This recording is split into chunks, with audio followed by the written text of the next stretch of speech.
guess we would like to start at the beginning. Could you give us a little bit of background on yourself and your work? Well, I want to start with love. Okay. I love New York. New York State is a big deal for me. I grew up in Buffalo. My father was a traveling salesman. He had New York State as his territory. Born in 1951. In 1955, the Thruway opened, part of the interstate system. It connected us easily to New York City, where I was taken when I was 5, and developed this love for New York City. I with dad being having New York State for the territory, we would go with him to the Adirondacks or to Chautauqua or to the Finger Lakes, etc. Love New York State. The history of New York State with the Haudenosaunee tradition, with the tradition of immigration, also the social utopias of the Oneidas, Shakers, Mormons, and specific to where I am right now, the Roycroft was a type of industrial utopia that mixed in arts and crafts, kind of via William Morris and Morris's socialist and home furnishing ideals, uh, connected here in 1895 through Elbert Hubbard. Now, for me as an artist, I connect back to being a toddler.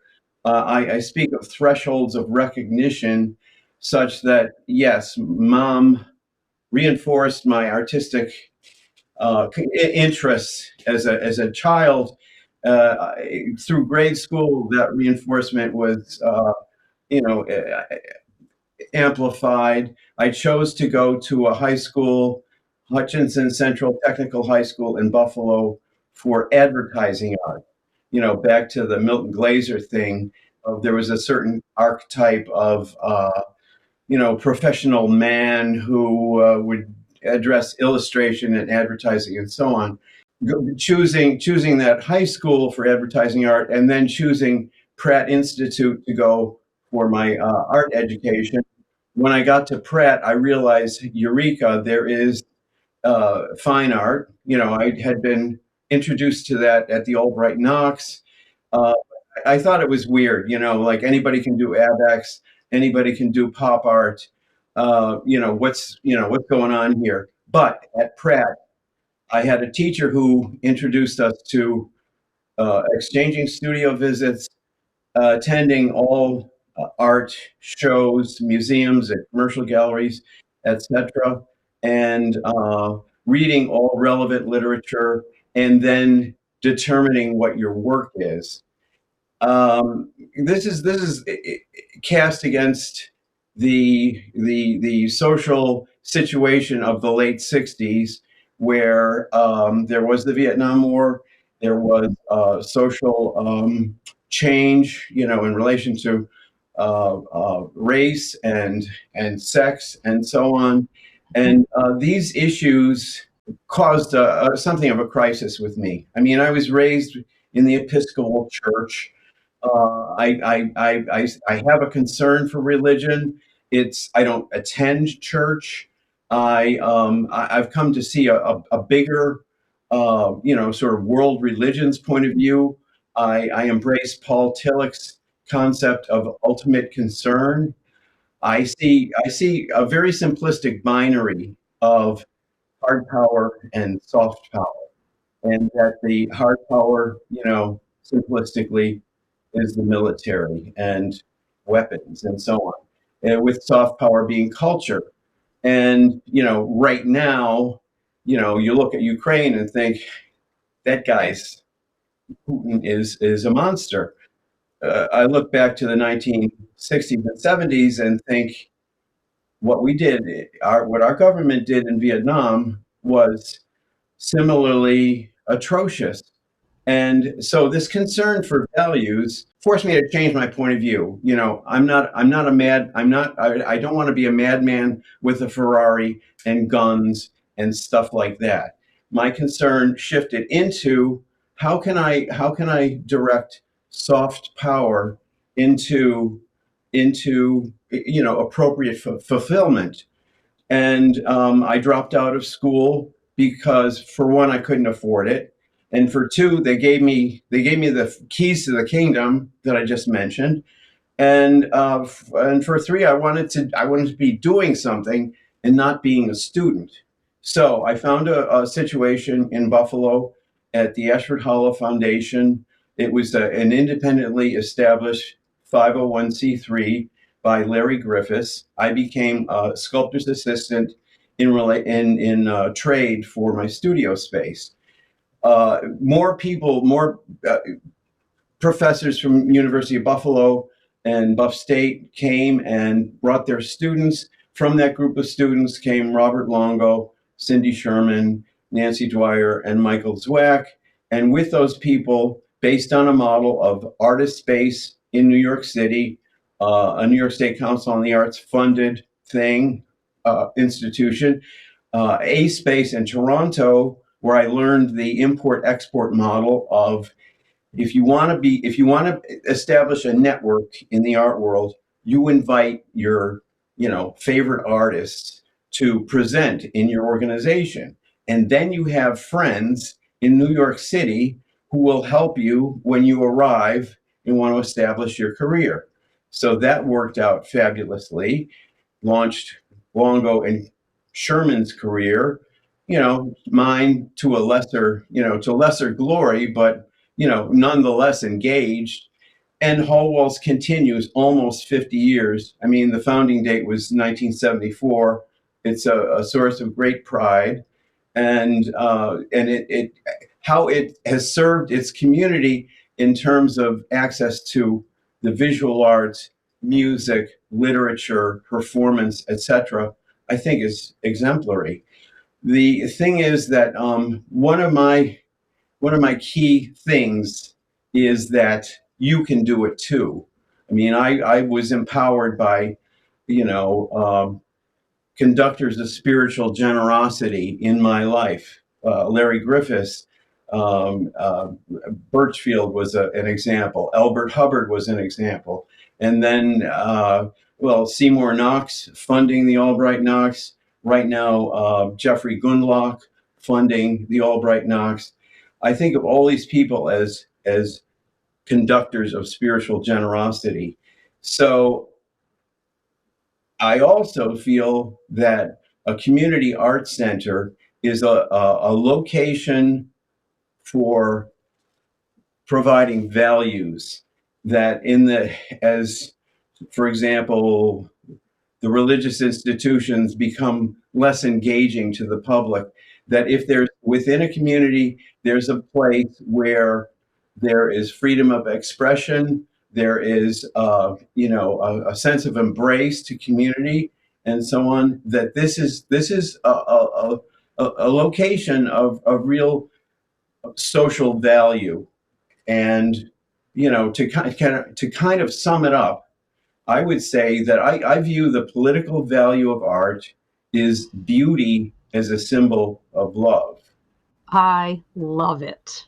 I think that is the most wonderful message that you could give to the world about the place of art in all of our lives. I think that's absolutely a fantastic approach, philosophy, whatever you want to call it.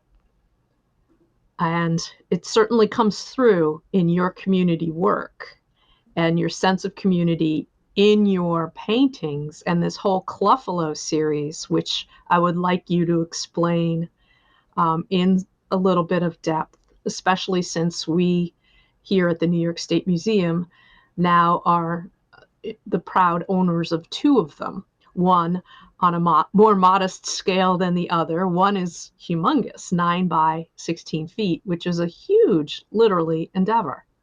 Sure. Yeah, I see my career as being in four parts. The first one was research and development. The second one was efflorescence. The third was rustication, and now I am in tenacious resilience. And the thing is that in 1975 at by way of Hall Walls, we did a participatory piece where the students at the Wilson High School in Wilson, New York, participated in painting, spray painting a big mural. I engaged this participatory thing, well, definitely with Hall Walls, but also with in 1985, I made these big finger tools for making gestural abstraction. At the Brooklyn Museum, we did it. At Art Park in 1992, I had a 2-week long residency engaging the public to play with my paint and my tools.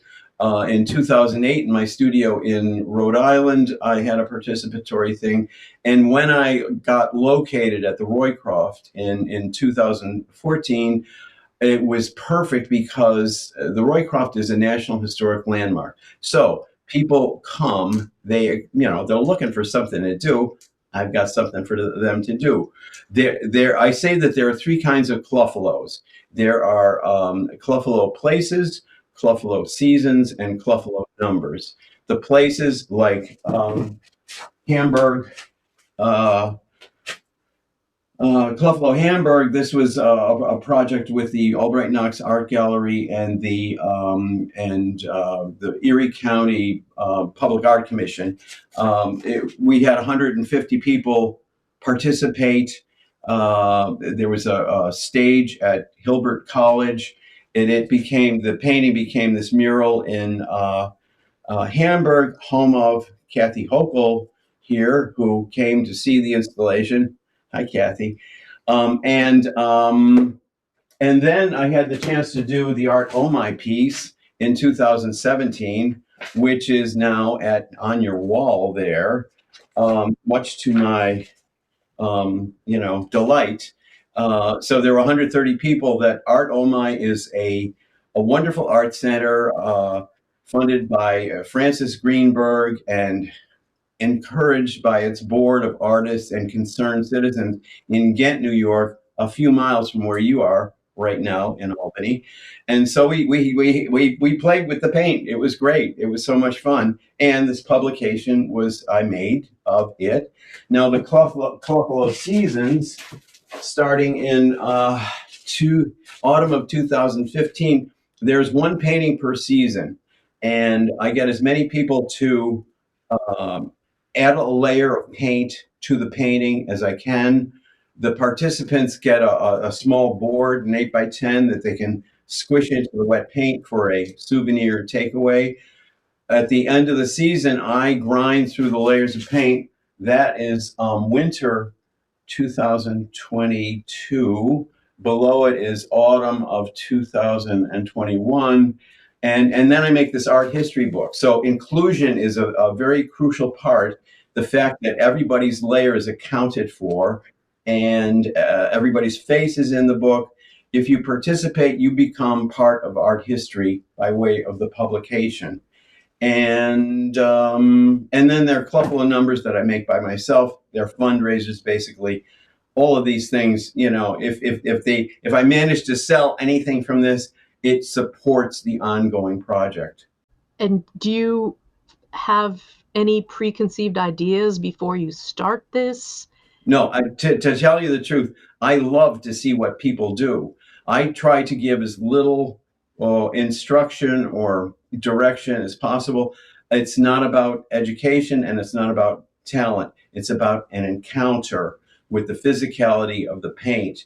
It's, something that's lost in the big world is that there is the painterly, which is a very subtle and poetic sort of, mode within culture. It's fairly rarefied, but you will come to understand it if you get your hands wet and get into the paint and engage. What are your materials? And do you have specific colors that you favor? Well, I like expanded PVC, which is a type of plastic, a sign maker material. Canvas always seemed weird to me. I've used it in the past. I've used masonite. I've used plywood.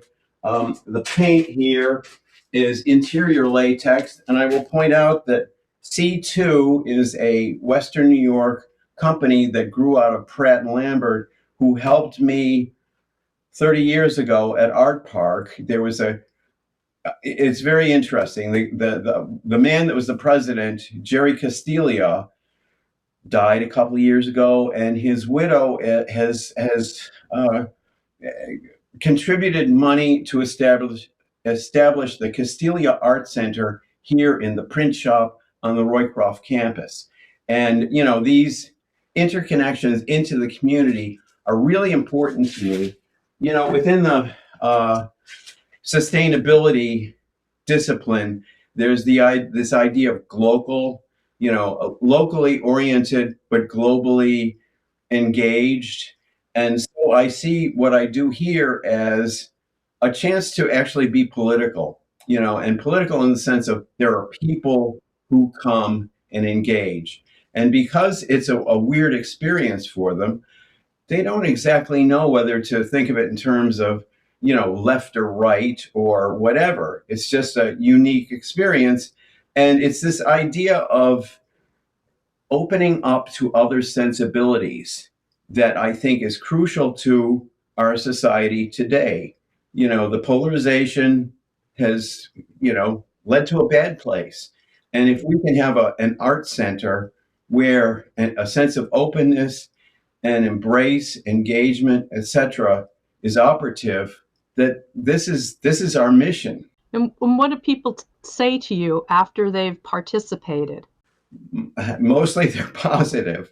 I have invited some friends in particular who've said, I don't really like that way of working. I want to do my own thing, which I totally respect. On the other hand, most people say, before I did this, I felt, sort of, so what? After I've engaged it, I feel like my experience has broadened, and I can view this, sort of small part of culture as emblematic of a bigger thing. And do you limit numbers as far as people working on your Clufffalo projects? I'll see if I can show you where the public painting workshop is. So over here, this is the public painting workshop. There's the paint. That's the spring painting, started a couple of days ago, and the space you see here is quite small. So more than 6 people end up beating each other up, not on purpose, of course, but it's just a circumstance. So more than 6 people doesn't work very well, although there have been groups of 8. Individuals, of course, will have a different experience than if you're doing it collaboratively. People have come and had birthday parties in relationship to it. Some groups have come, because they're part of a tour group. I would love to have greater diversity.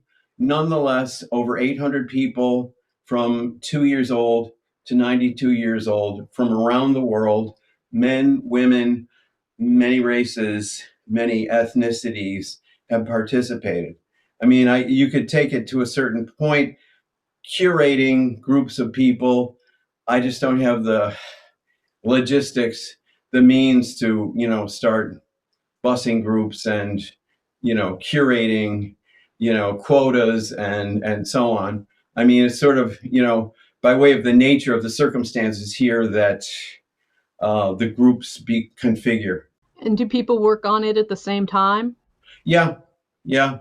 Or, different people do it differently. Again, I try to give as few parameters as possible. I mean, there is gravity is one condition. Don't pollute the buckets of paint. Which is to say, don't start pouring one bucket into the other, and don't, if you're using a stick, don't go from one to. But those are my rules. They're quite minimal, and I really want to see what personal impulses come out. And in a group situation, I mean, I had 7-year-old twins who got quite violent with each other about, you're intruding on my territory, etc. And some people will, a couple will sort of designate certain symbols, within, that are related to their relationship. So it's quite fascinating. And then how do you approach the final product? I'm concerned with aesthetics. I mean, um, here we have something that has a very all over composition is plays very strongly in this situation. I have a sense of composition that motivates me, and so I'm trying to make a painting that is strikingly beautiful, and in my humble opinion, both of these are really cool. And the thing is that because I gouge and the grinding and the polishing of the surface, when you get up close, you will be looking at a painting not like paintings you've seen before. I mean, the qualities of texture and you think of like the exquisite corpse in surrealism of a shared image that develops just by chance. I find that quite fascinating. We're actually over time right now. Do you have a few words you want to finish up with? Well, simply that the political value of art is beauty as a symbol of love.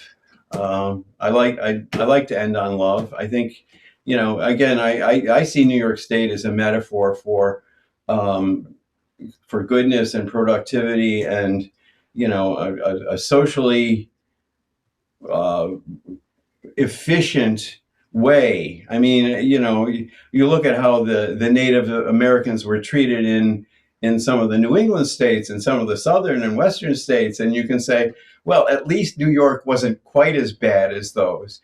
At least New York State was, there were parts of the Underground Railroad that facilitated, a sense of justice. So there you have it. Well, we need love right now, that's for sure. Thank you so much. This has been a real pleasure to hear you speak about your work and your history. And I hope people come to not only our museum to see your large painting on view, but also head to East Aurora and participate in your paintings themselves. We are open. We'd love to see you.